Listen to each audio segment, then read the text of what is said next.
Right, kicking off with this 1986 game, it's white to move. What would you play? Pause the video and have a go at it if you like. The title of the video kind of gives it away because it's called the Deflecting Knight Sacrifice, covering another small section in Dvoretsky's endgame manual. And yes, the first move is the Deflecting Knight Sacrifice. Forking the king and knight, so black obviously has to take that. And the next important move, if you think about when this white pawn gets to h6, the black knight is going to look to be on this circuit. If the black knight can get on that circuit, then they can draw. Okay, but and they're threatening to do that straight away with knight e6. So the first move, you play king f6. Notice that that's the maximum distance between the king and the knight. I mean, it's a good one to do in time trouble, to be honest, if you're being checked around the place by a knight. It's just a quick... The knight's going to take 3 moves just to put you in check. The black king is outside the square of this h-pawn, so it's absolutely pointless, the black king doing anything. Black has to try and deal with this pawn with their knight. And how? How are they going to get onto this circuit by the time the white pawn reaches h6? I mean, you can see it's just impossible. So in the game, black tried knight c2, pushed the h-pawn, knight e3, and I mean, never mind circuits. If we push the h-pawn here, then it's a draw. Obviously, black forks the king and the pawn. But we just do the same thing again. We create that maximum distance between the king and the knight, guarding these 2 squares that the knight's trying to get closer. And yeah, what does black do? Knight c4 was tried, h6, there's the circuit again. And you can see there's no way the black knight can get on that circuit. No chance. I mean, it needs to get to e6 or f8, and there's no other tricks, is there? I suppose the only you could possibly try some sort of trick of getting to f7, forking the king and the pawn, but there's going to be a simple king move. I don't even think you can get to f7 very easily, can you? Well, I suppose that was an attempt to get to f7, knight e5, push the h-pawn, and then f7 straight away there. I mean, black could try a king move here, I suppose, just hoping you push the f-pawn, but of course you don't. You play king f5. Then we might see knight f7, king f6, knight h8, king g7. That was actually a better defensive try, thinking about it, wasn't it, than the actual game? But it was gone either way. So that was a game from 1986. 2 years earlier, 1984. White to play. Much more difficult than the previous one, but the same theme. Pause the video and decide what you'd do. So again, the title of the video sort of gives it away a little bit, or at least makes you think of a move. You think, would you have the balls to play that in a game? And of course the answer is knight d2. We're trying to drag the black knight away from the defense of the b6 pawn. And black's really got no choice but to take it. Knight takes d2. I mean, they could try and move the knight elsewhere, like knight e5 or something, but then we just take the b6 pawn. I suppose the other try they've got is knight b2, attacking the a pawn. So then if you play king takes b6, at least they win the a pawn with check, and that's probably just a draw, to be honest. But we don't do that. We play a5, which is the same thing as what we'd do if black plays knight d2. So black might as well take that knight. So knight d2, knight takes d2.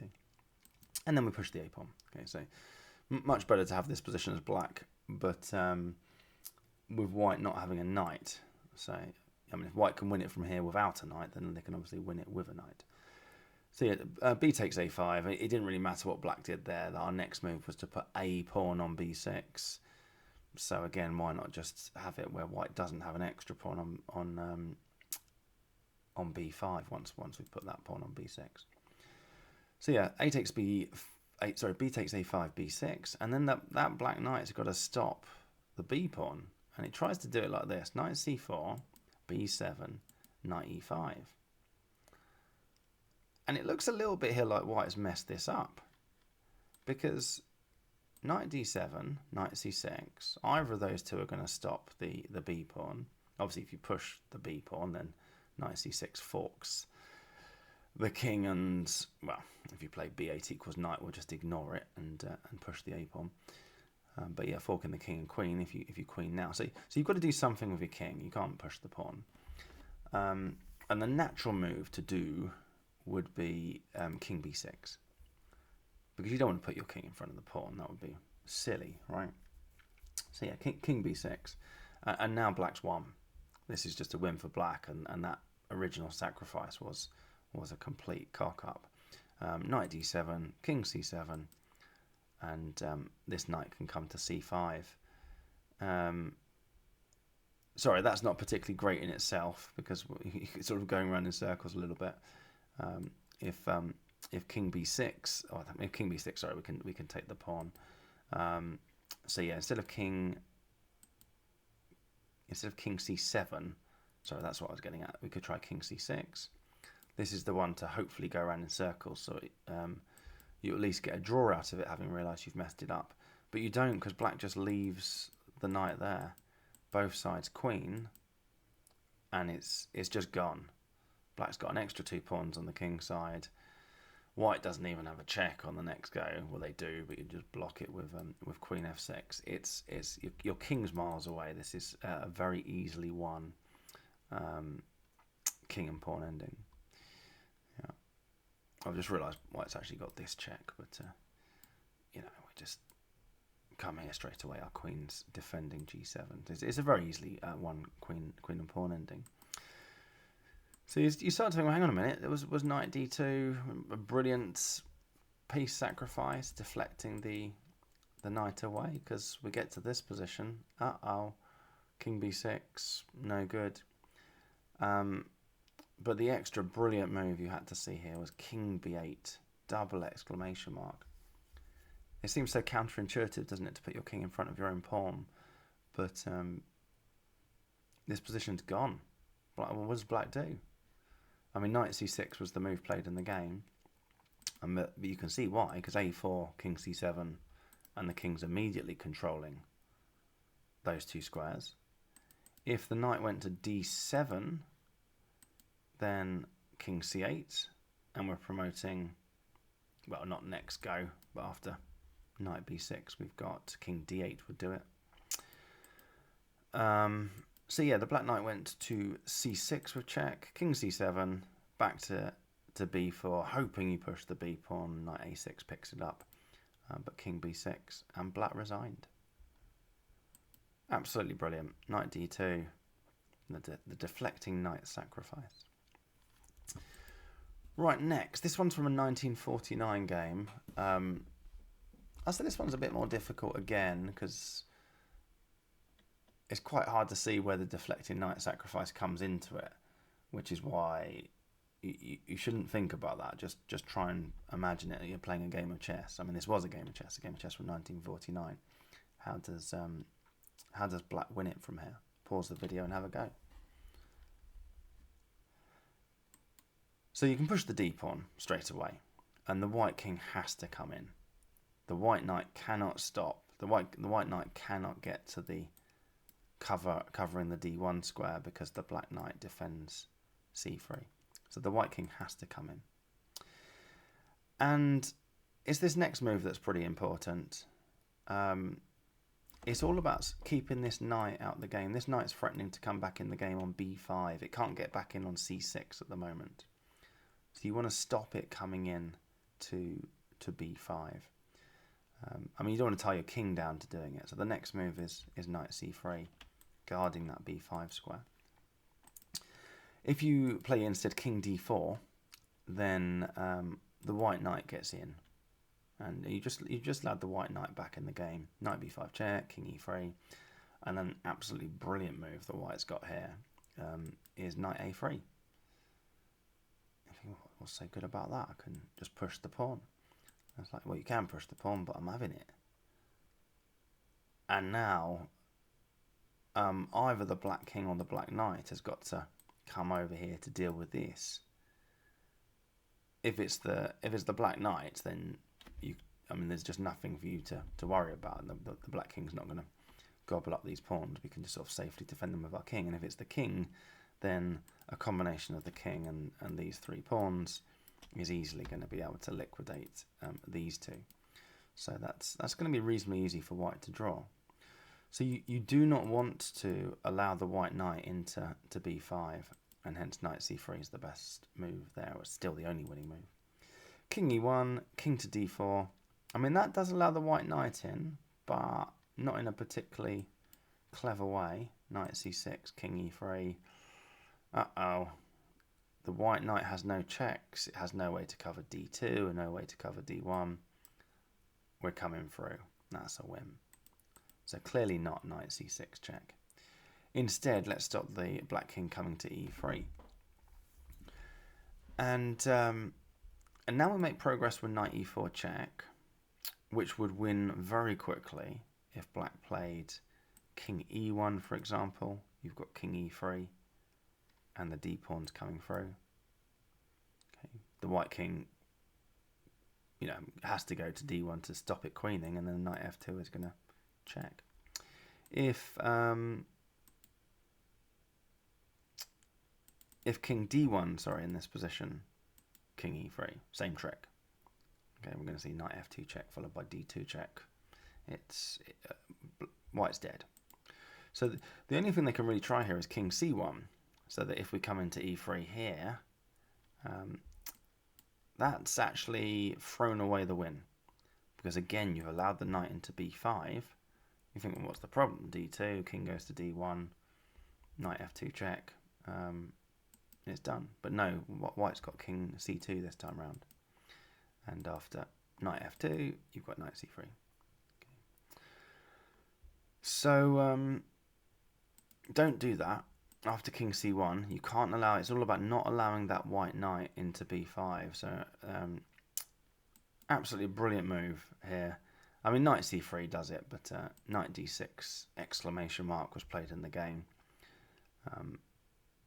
Either knight c3 or knight d6. It's about covering the b5 square. So all white can really do is bring their king back in, but then you hop back into c4, which is a better place to have the knight than e4.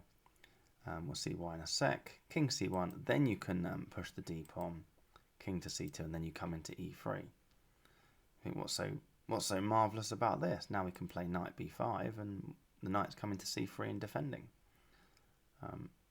Pause the video and decide what you'd do there as black.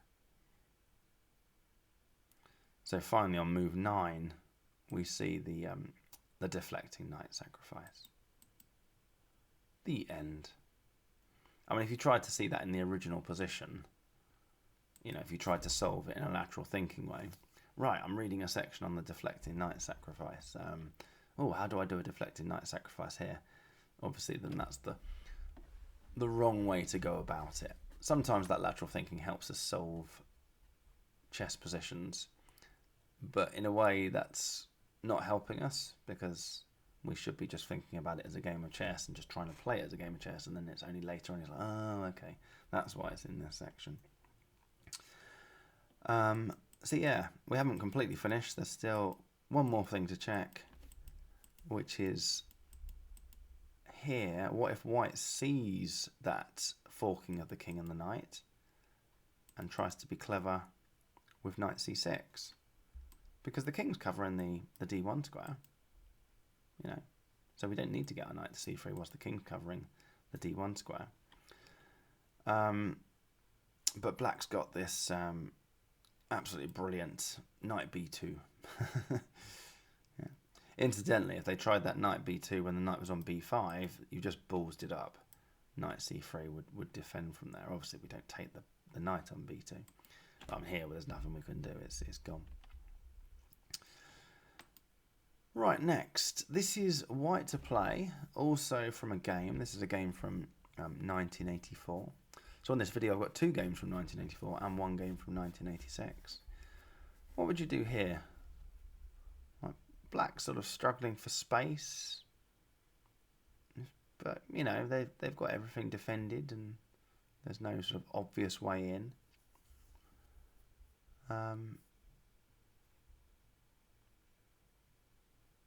And then, yeah, hopefully you found, particularly as the video is called Deflecting Knight Sacrifice, Knight f8. Absolutely brilliant. Attacking this h7 pawn. So, I mean, what does black do? If they defend h7, your king's coming into e6 anyway. So they may as well just take the knight. And then king e6. And black's completely busted. They're so busted that in the game they played knight g7 check, gave the piece back to get into a pawn race.